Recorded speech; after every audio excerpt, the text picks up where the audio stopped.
Start saving for your golden years with a Sagicor Lifestyle-approved retirement scheme. The time by Sagicor Life is 7 o'clock. Coming up in CVM News at 7, U.S. President Joe Biden drops out of election race. VP Kamala Harris endorsed as Democratic nominee. Security breach at Sangster International Airport. We also have our Sunday feature, Small Biz, Big Dreams. While in sports, crushing defeat for Windies in second test versus England.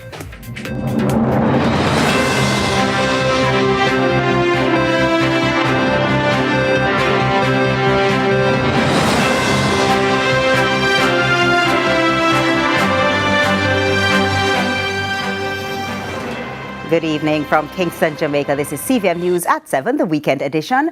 Welcome. It's Sunday, July 21, 2024. I'm TK Dawkins. President Joe Biden announced Sunday that he will end his presidential re-election campaign, bringing an abrupt and humbling conclusion to his half-century-long political career and scrambling the race for the White House just 4 months before Election Day. In a stunning announcement today, President Joe Biden revealed in a letter that he will not seek re-election in the upcoming 2024 presidential race. In his letter, President Biden highlighted the significant achievements of his administration, including the strongest economy in the world, historic investment in infrastructure, and enacting significant climate legislation. President Joe Biden has just announced that he is dropping out of the 2024 presidential race.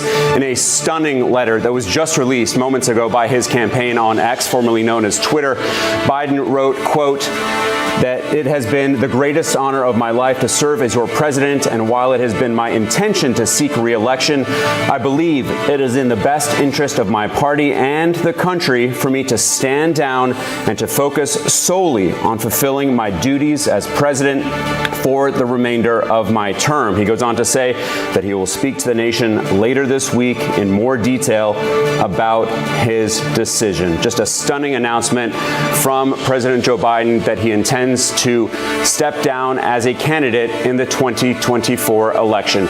President Biden also took the opportunity to thank Vice President Kamala Harris for her partnership and expressed his appreciation to the American people for their trust and faith. Over the last couple of weeks, obviously these are only polls. Polls only suggest things. They don't give with certainty what would happen, but there have certainly been polls suggesting that Kamala Harris was actually better placed to defeat Donald Trump than Joe Biden was, given the concern around his health. But in a stunning twist, Biden then endorsed Harris, who, if elected president, would stand the first Black American, a feature made more significant locally given her Jamaican descent. Shortly after President Biden's announcement, former Secretary of State and presidential hopeful Hillary Clinton took to social media to endorse Vice President Kamala Harris for the Democratic nomination.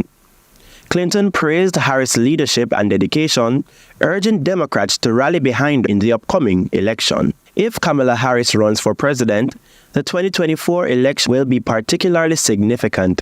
Harris would be the first African-American woman and the first Asian-American woman to be nominated by the major party for the presidency. Her candidacy would symbolize a historic milestone in American politics and could energize a diverse coalition of voters. As the political landscape shifts, all eyes will now turn to Vice President Harris and the other potential candidates who may emerge in this unexpected race for presidency. Raheem White, CVM News. Following President Biden's announcement, Vice President Kamala Harris has emerged as a leading contender for the Democratic nomination. Harris, who is of Jamaican descent, has already garnered significant attention and support. Political analysts are weighing in on what this means for the Democratic Party and the upcoming election. It's hard to say.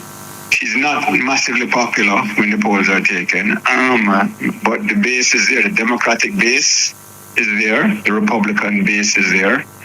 How will the independents feel? That's a question. Will enough of them be impressed to switch to the Democrats that weren't there with Joe Biden? Personally, I think it's going to come down really to the what the Republicans stand for, what the Democrats stand for. The Republicans stand for they're seen as racist. They're seen as anti-immigrant. The Democrats are seen as pro-transgenderism and pro-immigrant. And right now, I was talking to a few Americans the other day. People feel that the immigrants are getting special treatment, better treatment than people who live in America. And I think it'll probably come down to an issues election. Given that Kamala Harris is a normal candidate, by Joe Biden was not, and the Republicans see Donald Trump as a normal candidate, even though most of the outside world thinks he's not coherent and has some crazy ideas, and he's a convicted felon. But I'm not an American, and the Americans seem not to be bothered by those things. The management of the Sangster International Airport, SIA, has reported that at approximately 12:25 p.m., a security breach occurred at the airport involving an item which appeared to be a firearm that seemed to have passed through the pre-board passenger screening machine manned by port security officers. The item was spotted in a bag on the screening machine images after the passenger had passed through and entered the departures lounge. In keeping with protocols, the airport management triggered full emergency security procedures, which entailed the cessation of boarding and departure of flights until the passenger and bag were identified to verify its contents and treat with it according to security procedures. Having located the passenger and bag, the item seen on the screening machine image was not immediately found, prompting further search within the terminal for the possible dumping of the item. As a result of the development, the processing of departing flights was delayed. Minister of Science, Energy, Telecommunications and Transport, Darrell Vaz, provided additional details as the developments unfolded early this afternoon. I have been informed by the Jamaica Civil Aviation Authority and the Airports Authority of Jamaica that there was a security breach involving a firearm at the Sangster International Airport. Emergency protocols have been implemented, and as we speak, that is what is taking place. There have been disruptions in relation to the flights that were to leave at that particular time of the breach, and also incoming flights have been allowed to land but not allowed to deplane. So it's an evolving situation, but the protocols are in place, and hopefully the passenger and the bag and the firearm will be located in short order and normality restored, as happens all around the world. It is understood that the emergency investigation has been concluded. The passenger involved was taken into custody along with the suspicious item that appeared to be a gun. It has since been identified as a lighter in the form of a firearm. Normal operations were able to resume at the airport at approximately 2:30 p.m. However, officials say that the processing of departing flights was delayed, which had a knock-on effect on other flights. 3 departing and 1 arriving flight were cancelled due to the disruption, and the relevant airlines made alternative arrangements to transport their passengers to their respective destinations as early as possible. CVM's Western correspondent Kingsley Thompson was on location as flights resumed at approximately 5:30 p.m. Things seem to be back to normal now at Sangster, as Rouge, operated by Air Canada, is now taking off.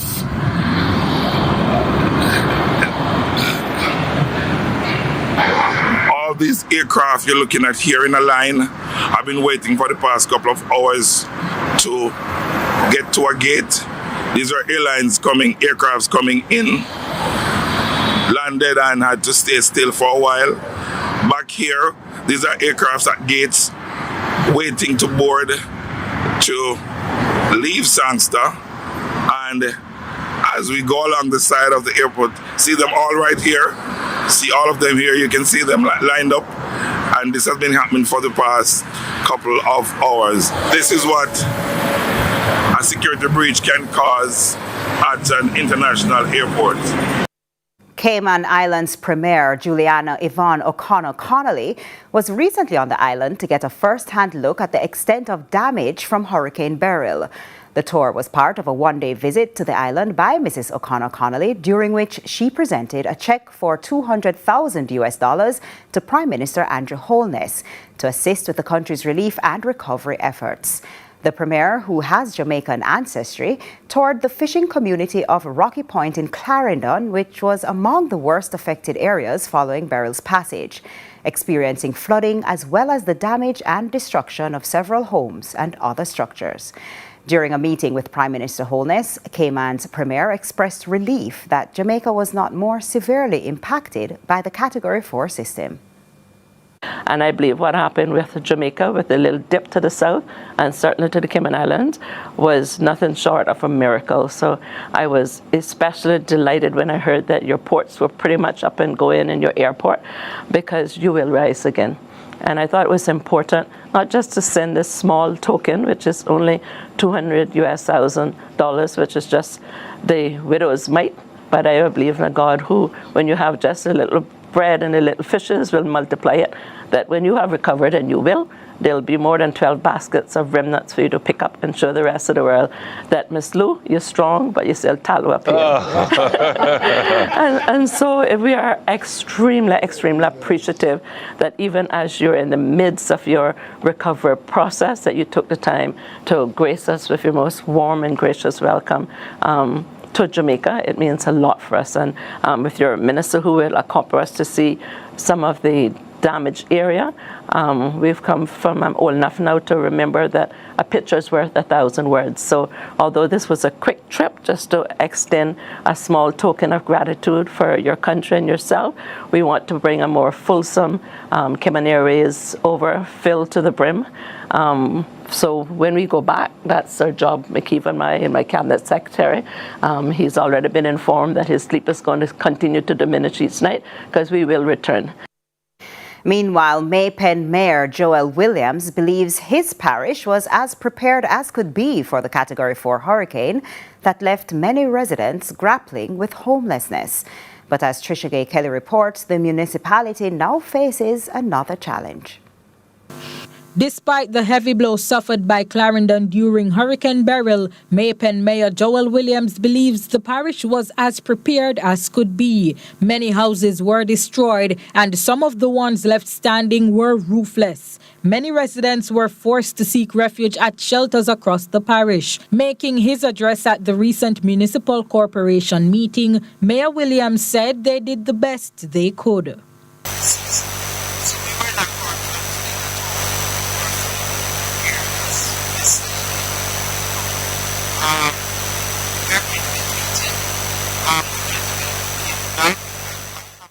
And we apologize for the audio on that clip. Stay with us. News at 7 continues in a moment.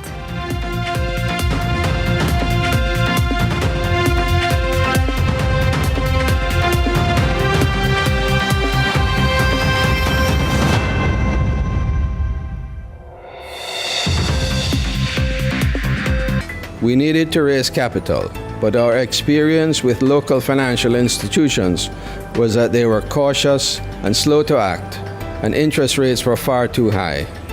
We had real concerns about financing our business through outside equity investors and the possibility of interference. Could we get a fair valuation for our business? We had our own ideas about the business and its value.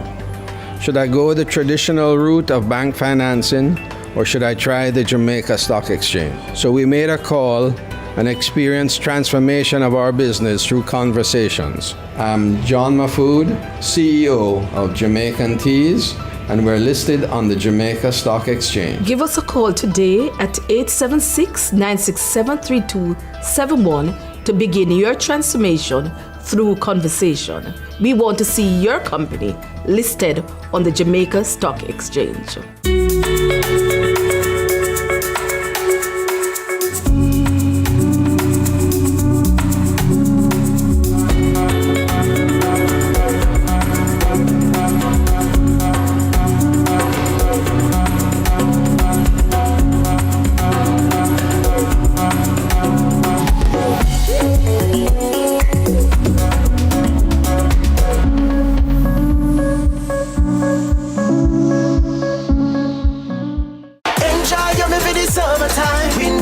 back to school. It's the Yummy Summer Back to School promotion. Purchase one each of these yummy products: Yummy Cheese Bread, Cornbread, Jamboree, and 5-ounce buns. Write your name, address, and contact number on the back of your receipt and mail with the empty packages. Send in with your Yummy salesman or drop off at your nearest Yummy agency or entry box in participating supermarkets. Enter today and win your share of over 1.4 million in cash and prizes.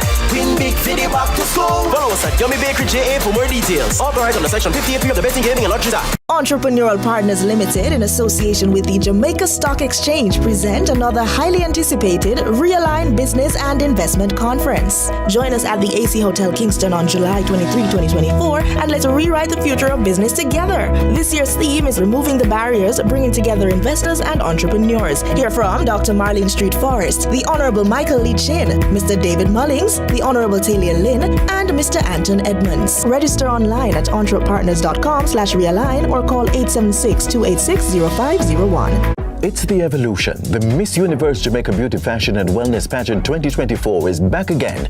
Bigger, better, and even more exciting.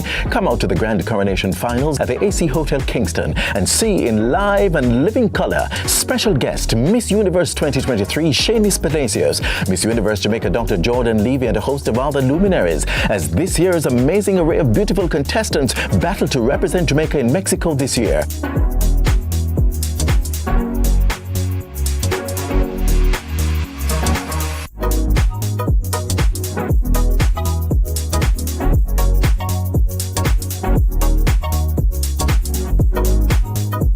Tickets available online at www.myplug.com. Visit us on Instagram at Official Miss Universe Jamaica for more information. This is the most exciting show on earth.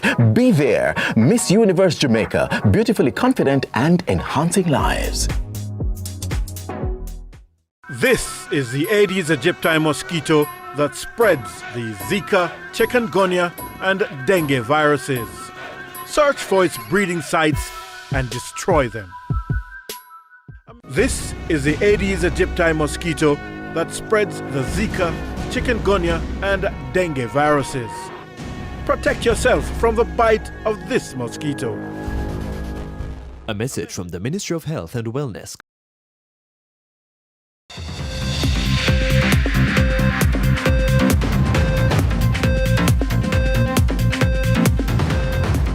Welcome back. We take a look now at regional and international news. We begin with news in the region. Several Barbadians paused for 5 minutes at noon to observe Prime Minister Mia Mottley's call to pause for peace, and Ms. Mottley continues to urge people to play their part in the fight against crime. The details from CBC News, Barbados. Recalling some of the incidents in her constituency, the Prime Minister has called for all to do better in the fight against crime. The amount of grief that they leave with the children that no longer got a father, or the mother that lost a son, or the sister or brother that lose somebody, we know better, and no handful of people can take this country and wipe out the progress that we make unless we let them do it. The rest of us can stand up and step up. Let us step up. If we step up, then I know about here will be better. Some Barbadians have also expressed their views about the crime situation. I pray that all hear what she say and would do. I would like to say that the youth from in the parents' gut, the mother's gut, learn the right way to speak. Dennis Moore says he supports the Prime Minister's call. Carmen doing a good job. She's trying her best and she can't do everything her own. I think so. And at least one youngster, Jalen Brewster, says violence is not the answer. I feel like people just need to take a moment to think about what they're really doing and committing these crimes. So if they don't commit these crimes, then it will maybe bring an uptake in the community, especially in the youth. In St. Lucia will in October hosts the 2024 Red LAC Conference, a gathering of environmental funding agencies from Latin America and the Caribbean. The 4-day event is expected to attract close to 250 delegates. This report from HTS News Force. One key objective of the Red LAC Congress is to advance dialogue between its members, governments, and policymakers in conservation finance, biodiversity protection and management, and sustainable development. This 26th Red LAC Congress in St. Lucia provides an invaluable platform to build and encourage a stronger presence of Caribbean countries in this network and to reinforce our collective message of long-term environmental funding for the region. This year's theme, 30 by 30 by 30, the path to 2030, promises to inspire and challenge us to think creatively and decisively as we address the pressing environmental issues of our time. And in international news, after dropping out of the U.S. presidential race, Joe Biden has thrown his support behind Vice President Kamala Harris, the party's instant favorite for the nomination at its August convention in Chicago. The details from the Associated Press. It looks like Vice President Kamala Harris is going to face Donald Trump in November. Harris finds herself in something of an unusual position. She was Joe Biden's vice president, and now, after much debate and drama, she's the Democrats' presidential candidate. Her background is unique, particularly because Harris exemplifies two key coalitions that Democrats need to have turn out in November. We beat Donald Trump once, and we're going to beat him again. Not only is she a woman, but she's a woman of color with both South Asian and black heritage. Those groups, women and non-white voters, have been key Democratic coalitions, and this will be a test of her ability to turn them out. We've seen as the campaign got closer that the former California senator and California state attorney general has focused on issues like abortion, on issues like voting rights, appealing specifically to those blocs. That's something of a difference from the start of her time in the Biden administration, when she was more focused on countries in Central America regarding immigration and kind of going out as a general surrogate for the president. And that's it for regional and international news. If measuring the impact of gun violence ended with the high number of deaths, we would be excluding the alarming cases of survivors. Now imagine the trauma and the lifelong consequences if it's a child innocently caught in the middle of an adult war. For this Inspire Jamaica, Curlin Brown begins a series, Bleeding Hearts. Reach out and touch somebody's hand. Make this world a better place if you can. 2 shots fired, and the first one whistle across my ears, and then the second one it sound like splash, splash, you know, so that's when it bore the skin. The flashbacks are still like yesterday for Christine Barton.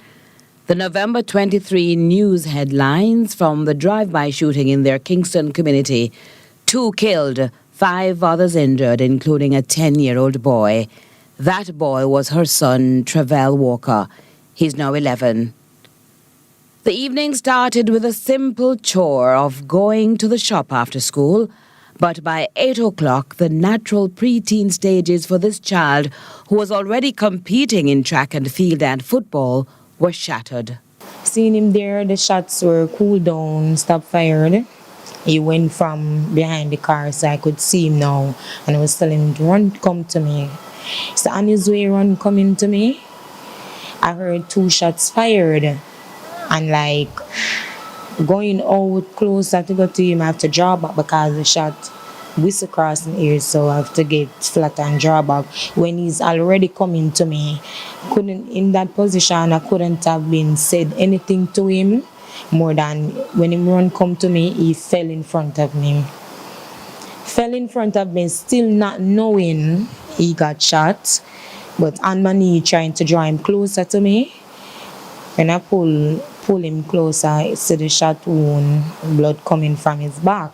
Miss Barton's screams were heard by her 8-year-old daughter who was at home nearby and drew attention so he could be rushed for medical treatment. For months, doctors worked to save Travel's life. Did they remove the bullet? Good. No, the bullet is still inside. They said that the surgery wasn't about removing the bullet. It was to fix the damage that happened with the back, because the backbone, which is the spine bone, it broke.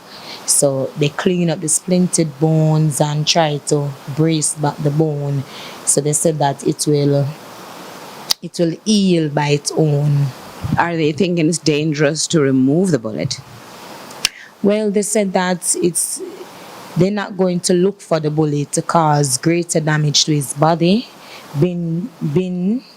His body's been through damage because his kidney get damaged, the liver, the spleens, also the spine. So they never want to go and looking for it to cause any damage. They say once they see it during the surgery, they will remove it, which they didn't. They show me a picture on a screen. That's the whole entire back. They're showing me where the bullet was. So it was by the hip. Inspire Jamaica met Dr. Matthew Bartels, Chair of Physical Medicine and Rehabilitation at the Montefiore Medical Center in Bronx, New York, while on the island as part of the Zion Care International 2024 mission to Jamaica. I just want to deal with the immediate matter that we dealt with just now. Thank you so much for introducing this family to us. But when we think of the trauma in general,